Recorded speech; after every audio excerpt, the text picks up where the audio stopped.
one person dies every 40 seconds by suicide. बच्चादेखि नै मलाई त्यो प्रब्लम थियो, एन्जाइटीको प्रब्लम थियो.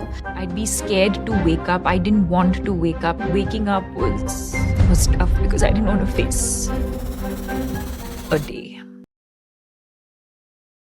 वर्ल्डको रिनाउन्ड हार्वर्ड मेडिकल स्कुल र द युनिभर्सिटी अफ क्विन्सल्यान्डले 29 कन्ट्रिजमा लार्ज स्केल रिसर्च गर्दा सकिङ रिजल्ट के आयो भने वर्ल्डको आधी पपुलेसनले आफ्नो जीवनकालमा मेन्टल हेल्थ डिसअर्डर फेस गर्छन्. हामी जस्ता स्टुडेन्ट्स र वर्किङ प्रोफेसनलहरूमा WHO को रिपोर्ट अनुसार डिप्रेसन, एन्जाइटी जस्ता रोगहरू झन् बढ्दै गइरहेको छ. रिसेन्टली डिसेम्बर 2024 बालकोटमा छोराले आफ्नै बुबा र सानो भाइको हत्या गरेका थिए. तर त्यसपछिको कारण स्ट्रेस र डिप्रेसन नै भएको पुष्टि भयो र आफूले समेत मार्न कोसिस गरेको थियो.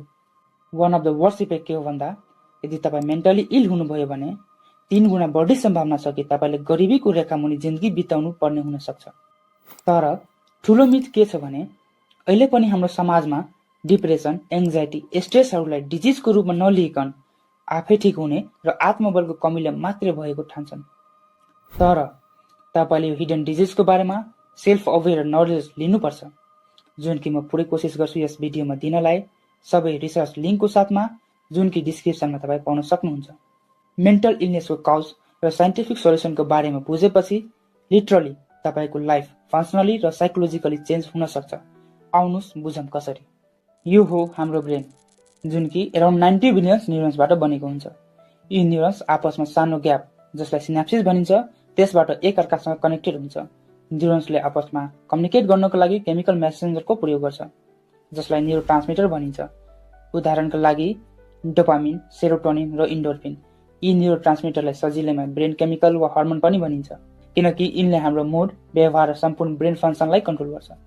युनिक कुरा के हो भने यही न्युरोन्सहरू मिलेर ब्रेनमै भेरियस स्ट्रक्चरहरू बनाउँछ, जस्तै कि hippocampus, amygdala, basal ganglia, thalamus, prefrontal cortex र यी स्ट्रक्चरहरूको महत्त्वपूर्ण काम हुन्छ. जस्तै stress and emotional regulation, motivation and reward, fear, anxiety and emotion reaction, judgement and intellectual decision मेकिङमा यही न्युरोट्रान्समिटर र ब्रेनको स्ट्रक्चरले काम गर्छ. ट्रेडिसनली डिप्रेसन, स्किजोफ्रेनिया जस्ता मेन्टल इलनेस चाहिँ न्युरोट्रान्समिटर द्याट इज ब्रेन केमिकलको इम्ब्यालेन्सले मात्रै हुन्छ भन्ने बुझिन्थ्यो. तर नयाँ अनुसन्धानले न्युरोट्रान्समिटरको इम्ब्यालेन्सले मात्रै होइन कि ब्रेनको स्ट्रक्चरमा पनि चेन्ज आएको देखियो.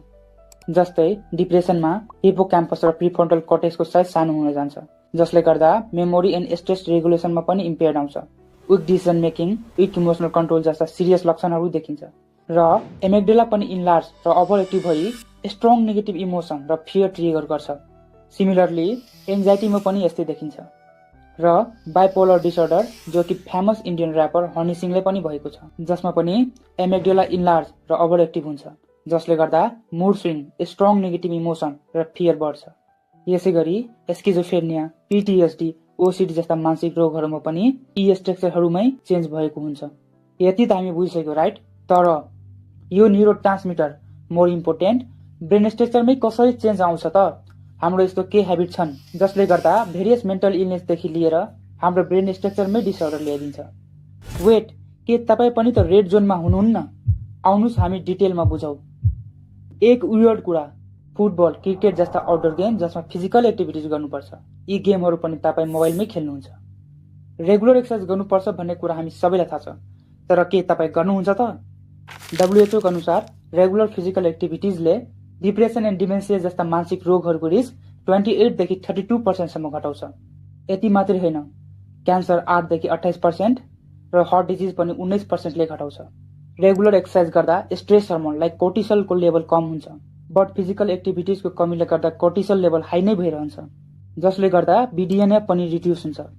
BDNF जसलाई तपाईँ सिम्पली ब्रेनको फर्टिलाइजरको रूपमा बुझ्न सक्नुहुन्छ. र एक पटक BDNF रिड्युस भएपछि ब्रेनको ड्यामेज रिपेयर र नयाँ न्युरोनल कनेक्सनहरू बन्न सक्दैन, जसले गर्दा न्युरोन्सहरू झन् ड्यामेज भएर इन्फ्लामेटरी ड्यामेजको रूप लिई न्युरोट्रान्समिटर इम्ब्यालेन्स र ब्रेन स्ट्रक्चरमा चेन्ज गरी फाइनली डिप्रेसन लगायत अरू मानसिक रोगहरू निम्तिन्छ. एक्सर्साइजमा त चुकेकै छौँ हामी, तर अर्को ब्लन्डर काम हाम्रो वर्स्ट इटिङ हेबिटले गरेको छ. जस्ट फर कन्टेक्स्ट, नेपालमा 2025मा जङ्क प्याकेज फुडको अराउन्ड $2 बिलियन नेपाली रुपैयाँमा 28,000 करोड प्लसको मार्केट छ र यो एनुअली एभरेजमा 10% CAGR ले बढिरहेको छ. सो योबाट तपाईँ अनुमान लगाउन सक्नुहुन्छ कि हाम्रो इटिङ ह्याबिट कति खराब भइसकेको छ। यो त मात्र प्याकेज जङ्क फुडको कुरा भयो। अर्को डीप फ्राइड स्पाइसी फास्ट फुडहरूको बारेमा त कुरा गरेकै छैनौँ हामी के सोच्छौँ भने म त यङ छु, जे आउँछ मजाले पचाउँछ, मेरो डाइजेस्टिभ सिस्टम स्ट्रङ छ। बट वेट, जङ्क फुडमा omega 3 fatty acids, vitamins, minerals जस्ता इम्पोर्टेन्ट न्युट्रिएन्ट्सहरू धेरै लो हुन्छ, जो कि न्युरो ट्रान्समिटरको प्रोडक्सनको लागि इसेन्सियल न्युट्रिएन्ट्सहरू हुन्। जस्तो कि तपाईँले थाहा नै छ, न्युरो ट्रान्समिटरहरूको डिफिसियन्सी भयो भने कसरी डिप्रेसन, एन्जाइटी, मुड इम्ब्यालेन्स जस्ता मानसिक रोगहरू निम्ति आउँछ। यो त मात्र न्युट्रिसनको कुरा भयो, तर योभन्दा पनि ठूला कारणहरू छन् जसको बारेमा तपाईँले थाहा नै छैन। गट ब्रेन एक्सिस, जो कि टेलिफोन कम्युनिकेसन जस्तै गट र ब्रेन बीच कम्युनिकेट गर्ने च्यानल हो। इन्ट्रेस्टिङली हाम्रो गटमा ट्रिलियन्स अफ ब्याक्टेरिया हुन्छ, जसलाई गुड ब्याक्टेरिया भनिन्छ, र यसले भिटामिन बी के बनाउँछ, साथै सर्ट चेन फ्याटी एसिडको प्रोडक्सन गर्छ, जसले डाइरेक्टली इन्फ्लामेसन रिडक्सनमा मद्दत गर्छ। Interesting right? जस्तो कि तपाईँलाई थाहा छ, जङ्क फुडमा high sugar, refined carbs, saturated trans fat, processed oil, additives like colour, preservatives र कम फाइबर हुन्छ, जसले डाइरेक्टली हाम्रो गटमा भएको गुड ब्याक्टेरियालाई किल गरी हार्मफुल ब्याक्टेरियाको नम्बर स्वाटो बढाउँछ, जसलाई मेडिकली गट माइक्रोबायोटा डिसबायोसिस भनिन्छ।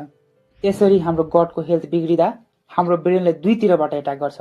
फर्स्ट, हार्मफुल ब्याक्टेरिया र यसको टक्सिन बढ्यो भने हाम्रो इन्टेस्टाइनको बेरियर ब्रेक गरी ब्लड स्ट्रिममा गएर मिल्छ, र इम्युन सिस्टमले यसको एगेन्स्टमा इन्फ्लामेटरी मोलिकुल्स रिलिज गर्छ, जो कि फर्दर ब्लडसँगै डिफ्रेन्ट अर्ग्यान हुँदै ब्रेनसम्मै पुग्छ, र इन्फ्लामेसन गराई hormone secretion, brain structure, BDNF, जसलाई ब्रेन फर्टिलाइजर भनेर बुझेका थियौँ, यी सबै कुरामा असर पारी हामीलाई डिप्रेसन लगायत अरू मेन्टल डिजिजहरू निम्ति आउँछ।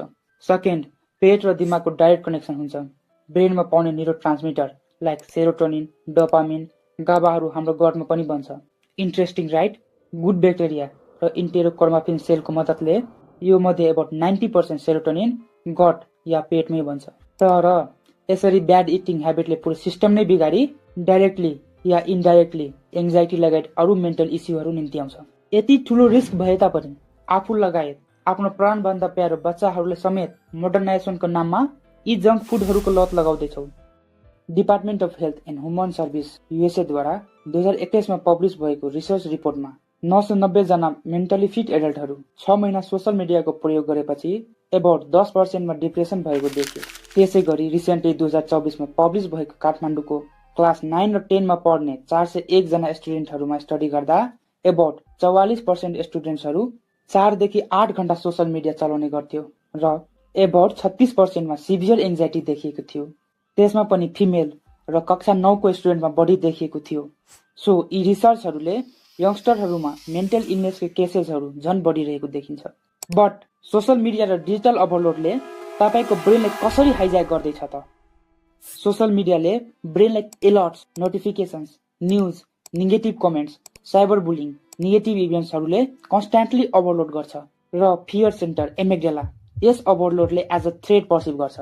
अब HP एक्सिसलाई ट्रिगर गरी स्ट्रेस हर्मोन कोर्टिसोल प्रोड्युस गर्छ। यदि यही कोर्टिसोल लेभल कन्स्ट्यान्ट रूपमा बढिरह्यो भने फेरि अगाडि जस्तै BDNF लाई रिड्युस गरी ब्रेनको रेगुलर न्युरोनल प्रोसेसलाई ह्याम्पर गरेर फाइनली डिप्रेसन, एङ्जाइटी लगायत अरू मेन्टल इलनेसहरूलाई निम्ति आउँछ। मोर इम्पोर्टेन्टली, जब तपाईँ सोसल मिडियामा केही पोस्ट गर्नुहुन्छ तब आउने हरेक लाइक, सेयर, कमेन्टले सर्ट टर्ममा ब्रेनको reward centre nucleus accumbens ventral tegmental एरियामा डोपामिन बस्ट हुन्छ र अनप्रिडिक्टेबल रिवार्ड दिन्छ। तर इन्ट्रेस्टिङली यो अनप्रिडिक्टेबल रिवार्डले ग्याम्बलर, जुवाडी जस्तै तपाईँको ब्रेनलाई सोसल मिडिया चलाउन रिन्फोर्स गर्छ, र यही लतलाई स्लट मेसिन इफेक्ट भनेर पनि बुझिन्छ। यदि यसरी नै लङ टर्मसम्म चलिरह्यो भने तपाईँको ब्रेनको डोपामिन रिसेप्टर लेस सेन्सिटिभ हुन जान्छ। उदाहरणको लागि, यदि तपाईँले सुरुमा 1 प्याक वा 1 ग्लास रक्सी खाँदा नसा लाग्थ्यो भने अब सोही क्वान्टिटीले केही असरै गर्दैन, र त्यही लेभलको नसा पाउनलाई अब क्वान्टिटी बढाउनु पर्छ। सिमिलरली यस्तै डोपामिनको हकमा पनि लागू हुन्छ। त्यही भएर डोपामिन प्रोडक्सनमा डिसरेगुलेट हुन्छ र नर्मल स्टेट हुनुपर्ने लेभल भन्दा पनि कम प्रोडक्सन हुन्छ। यहाँ बुझ्नै पर्ने कुरा के हो भने डोपामिनले गोल डिरेक्टिभ बिहेभियर्स जस्तै कि study, long term project works, creative works गर्नलाई मोटिभेसन दिन्छ। तर डोपामिनको डाउन रेगुलेसन भयो भने यस्ता इम्पोर्टेन्ट कामहरू गर्न हार्ड लाग्छ। As compare to quick social media reward. त्यसपछि अफलाइन एक्टिभिटिजहरू बोरिङ र अनरिवार्डिङ फिल हुन्छ र त्यसले गर्दा क्विक अनप्रोडक्टिभ रिवार्ड पाउनलाई फेरि सोसल मिडियाकै सहारा लिनुपर्छ। र यही कारण हो कि तपाईँ साथीको बीचमा हुँदा, घुम्न जाँदा, क्लासमा हुँदा, खाना खाँदा पनि तपाईँ सोसल मिडिया स्क्रोल गर्दै बस्नुहुन्छ। फाइनली यसले गर्दा तपाईँको ब्रेनको ओभरअल फङ्सनमा इफेक्ट गरी एङ्जाइटी, लो मुड लगायत डिप्रेसनसम्म पुगाउँछ। फर कन्टेक्स्ट, रिसेन्टली जेन्जी प्रोटेस्टपछि सोसल मिडिया ओभरयुजले गर्दा डिप्रेसनको केसेसहरू बढेको थियो। यस्ता धेरै कारणहरू छन् जसले डिप्रेसन वा अन्य मेन्टल इलनेसहरू निम्त्याउन सक्छ, जो कि तपाईँ स्क्रिनमा देख्न सक्नुहुन्छ। तर छोड्नै नहुने कारणमध्ये हेरिडिटी पनि हो। तपाईँमा हेरिडिटी अर्थात् प्यारेन्टहरूले यस्ता रोग छ भन्दैमा तपाईँलाई डिप्रेसन, एङ्जाइटी हुन्छ नै भन्ने छैन। तर जेनेटिक्स प्लस माथिको फ्याक्टरहरू पनि छ भने हुने चान्स बढी छ। भिडियोको बाँकी पार्ट एकदमै इम्पोर्टेन्ट छ, किनभने यी मेन्टल इलनेसहरूबाट तपाईँ कसरी बच्न सक्नुहुन्छ भन्ने कुरा गर्दैछौँ। यतासम्म आउँदा तपाईँ धेरै कुरा त बुझिसक्नुभयो होला, तर म तपाईँले केही यस्ता रिसर्च ब्याक स्ट्राटेजिजहरू बताउँछु जसले तपाईँ डिप्रेसन, एङ्जाइटी लगायत अन्य मेन्टल इलनेसको रिस्क धेरै नै न्यून गर्न सक्नुहुन्छ। Number 1, most important, you must follow regular exercise, जसमा moderate to intense aerobic exercise like brisk walking, jogging, cycling, strength training र योगाहरू प्र्याक्टिस गर्नुपर्ने हुन्छ। यदि घरमा एक्सर्साइज गर्न गाह्रो हुन्छ भने डिसिप्लिनको लागि जिम जोइन गर्न सक्नुहुन्छ। यतासम्म आउँदा मेन्टल इलनेसको one of the main villain cortisol हो भनेर बुझियो। सो रेगुलर एक्सर्साइजले कोर्टिसोलको लेभल कम गर्छ, त्यही भएर इन्फ्लामेटरी मार्कर्सको लेभल पनि कम हुन्छ। त्यसै गरी BDNF, जसलाई ब्रेन फर्टिलाइजर भनेर बुझेका थियौ, यसको मात्रा पनि ब्यालेन्स राख्छ। ब्रेनको सर्भाइभल र न्युरोप्लास्टिसिटी अर्थात् न्युरल कनेक्सन बढाउँछ। यसले तपाईँको ब्रेनमा हुने न्युरोट्रान्समिटर लाइक सेरोटोनिन, डोपामिन, गाबाहरूको रेगुलेटेड लेभल मेन्टेन्ड हुन्छ। Number 2, healthy and anti inflammatory diet. Processed food, junk food, sugar, ट्रान्सफ्याटहरूले तपाईँको ब्रेनलाई कसरी डेड गर्छ भन्ने कुरा त राम्ररी बुझिसक्नुभयो, बट यी डाइट प्लान ब्रेनको लागि पर्फेक्ट हुन्छ। मेड डाइट, जसलाई मेडिटेरेनियन डाइट भनिन्छ, यसले होल डाइटसँगै less processed food, balance healthy fat, plant based food र लिन प्रोटिनले प्रायोरिटी दिन्छ, जसमा high इन्टेकमा fruits, vegetables, legumes, nuts, seeds हुन्छ। होल ग्रेन्स जस्तै ओट्स, बार्ली, ब्राउन राइस भयो। ओलिभ ओइल र हाम्रो ट्रेडिसनल मस्टर्ड ओइल युज गर्न सक्नुहुन्छ, जसमा कि लगभग ट्रान्सफ्याट हुँदैन। हर्ब्स र ट्रेडिसनल स्पाइसेस जस्तै बेसार, लङहरू भयो। साथै मोडरेट इन्टेकमा नन भेजको लागि फिस र सी फुड, जसमा कि ओमेगा 3 फ्याटी एसिड हुन्छ, जो कि ब्रेन स्ट्रक्चर र फङ्सन लगायत न्युरोट्रान्समिटर रेगुलेसनमा समेत हेल्प गर्छ। डेरी प्रोडक्टहरू स्पेसली दही र मही प्रयोग गर्न सक्नुहुन्छ, जो कि गुड गट ब्याक्टेरियाको लागि बेनिफिसियल हुन्छ र यो तपाईँको ब्रेनसँग गट ब्रेन एक्सिसद्वारा कसरी कनेक्टेड छ भन्ने कुरा तपाईँ अगाडि नै बुझिसक्नुभयो। र एभोइड गर्नेमा रेड एन्ड प्रोसेस्ड मिट, मैदा, सुगर र अल्ट्रा प्रोसेस्ड फुडहरू एभोइड गर्नुपर्छ। Number 3, proper sleep. Proper sleep is the best meditation. Insomnia भएको मान्छेलाई 2 to 3 टाइम्स बडी डिप्रेसन र एङ्जाइटी हुने खतरा हुन्छ। पुवर र इन्सफिसियन्ट स्लिप छ भने तपाईँलाई डिप्रेसन हुन सक्छ। त्यही भएर तपाईँलाई कन्स्ट्यान्ट स्लिप र वेकअप साइकल मेन्टेन गर्नुपर्छ। कमसे कम 7 देखि 9 घण्टाको प्रोपर स्लिप लिनुपर्छ। प्रोपर स्लिपले तपाईँको मेमोरीलाई बलियो गर्छ, साथै लिम्फेटिक सिस्टमबाट टक्सिक मेटाबोलिजमलाई क्लिन गर्छ, साथै बडीलाई नेचुरली हिल गर्छ। Number 4, healthy digital media use. Social media र डिजिटल ओभरलोडले कसरी तपाईँको ब्रेनलाई इफेक्ट गर्छ भन्ने कुरा त बुझिसक्नुभयो। त्यही भएर सोसल मिडियाले प्रोडक्टिभ युज र एडिक्सनबाट बच्नलाई सबैभन्दा पहिला स्क्रिन टाइम नै लिमिट गर्नुपर्ने हुन्छ। यो गर्नलाई सोसल मिडियाहरूको नोटिफिकेसन अफ गर्न सक्नुहुन्छ, जसले गर्दा अननेसेसरी स्मार्टफोनको युज कम हुन्छ। म पर्सनली 3 वर्षभन्दा बढी समयदेखि यो स्ट्राटेजी फलो गर्दैछु र यसले मेरो स्क्रिन टाइम धेरै नै कम गरेको छ। साथै मेन्टल पिस पनि एस्टाब्लिस भएको छ। साथै स्मार्टफोनमै भएको डिजिटल वेलबिङ जस्तो फिचर्सहरू युज गर्न सक्नुहुन्छ, जसले कुनै पनि एपमा टाइम लिमिट लगाउन सकिन्छ। फाइनली, कुनै एप खोल्नुभन्दा अगाडि यो किन खोल्न लागेको र यो इन्टेन्सनल हो कि एटोमेटिक हो भन्ने प्रश्न अवश्य सोध्नुहोला।